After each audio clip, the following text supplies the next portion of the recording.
What is up, everybody? Predator 301 here, back for another episode of Underrated. Now, the reason this episode is underrated is because everyone bitches about the ACR, everyone bitches about the Type 95, MP7, but nobody bitches about the SCAR, but it's still one of the most powerful assault rifles in the game. Now, the SCAR, surprisingly enough, has the same amount of damage as the ACR. Nobody knows that. Well, now you do because you just watched the video. So you can't really bitch at it because the ACR just has a little bit of a lesser recoil, and that's about it. So whatever, let's get into the episode. So the custom class that I'm rocking today is a SCAR with kick and silencer. Then we have the usual holy setup, which I call with a sleight of hand, quick draw, and stalker, because it's really good because the gun has a lot of damage up close and at a distance, so you could really get into those close quarter engagement, and if you really want, you could go back into your secondary when you get into like the buildings or something. Then we're going to change it up a little bit, and we're going to rock the specialist this time. And I found out with the specialist, you really turn into kind of like a mini juggernaut if you're really good with the gun. So I would really recommend specialist if you're going for like a Moab or just like a really good KD or something like that, a really good game as well. You could run the assault. I wouldn't really recommend the support for some reason. I just don't like the feeling of the support on the SCAR simply because it's a really powerful weapon, and you could easily get at least a predator with it. So that's at least one or two, or maybe even a multi-kill in your book. So let's talk about the SCAR in real life. Now, there are two different types of SCARs. There's the Modern Warfare 2 SCAR, which is called the SCAR H, and there's the Modern Warfare 3 type, which is called the SCAR L. Now, there is almost no difference. The only difference that I found, and over here on Wikipedia, you can look it up yourself. It's called the FN SCAR.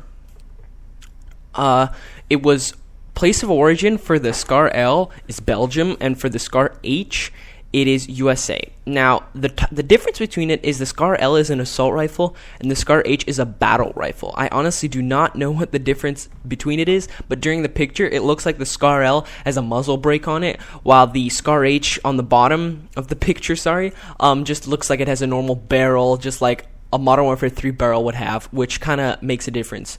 So that's why I guess that in Modern Warfare 2, it had a little bit less of a recoil, and it looks like they have the same magazine, except the SCAR L has a bit of a curved magazine like an AK, while the SCAR H has a straight magazine. I think the M4A1, something like that, has it. It is in service since 2009 to the present, and the only war it's been is in the Afghanistan war. It fires the 5.56 45mm standard NATO round, which is pretty much like a normal round, doesn't do too different of a damage. You could probably rock something like a 7.56mm, but I don't know if it can support it, because if it doesn't, then your gun will break and jam, and then it's fucking useless. But whatever, so let's get into some Modern Warfare 3 stats of the gun, because this is why we're all interested. So, the gun itself has 35 damage points up close, so it will kill in 3 bullets. Then at a distance it is 20 as a normal. So I'm guessing all of the assault rifles and submachine guns have 20 at a distance, because if it had more, it'd probably be the same, right? So 20 means 5 bullets and it's a kill. Now, for the magazine, it is 30 rounds and 45 with extended mag, so another 45 extra bullets, if you could think about it, in your ammunition slot. Starting ammunition is 3 magazines, 1 in your gun and 2 on your belt.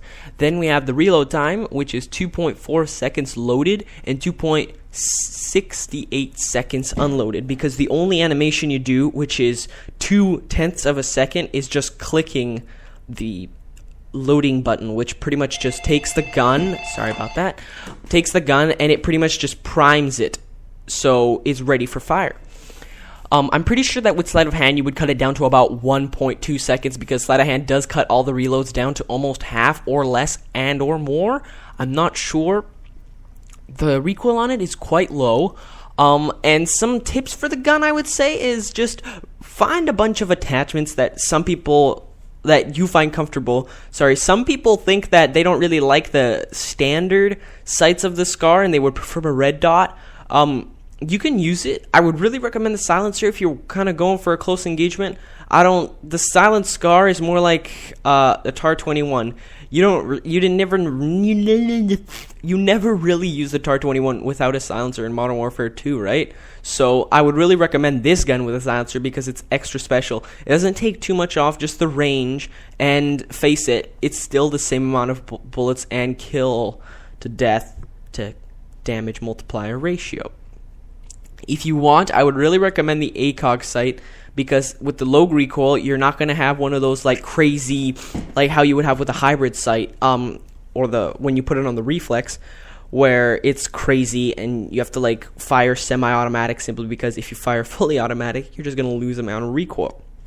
So I would really recommend also Scavenger with this weapon, simply because you only have 3 magazines and it's got a really high rate of fire, so you would run out of ammunition quite quickly. So run Scavenger and run the Specialist bonus, because you will want to use the sleight of hand and extreme conditioning for getting around really fast around the map. Thanks for watching, guys. I really hope that you liked the episode. You know what to do. Just please do it. Thanks for watching, guys. Bye.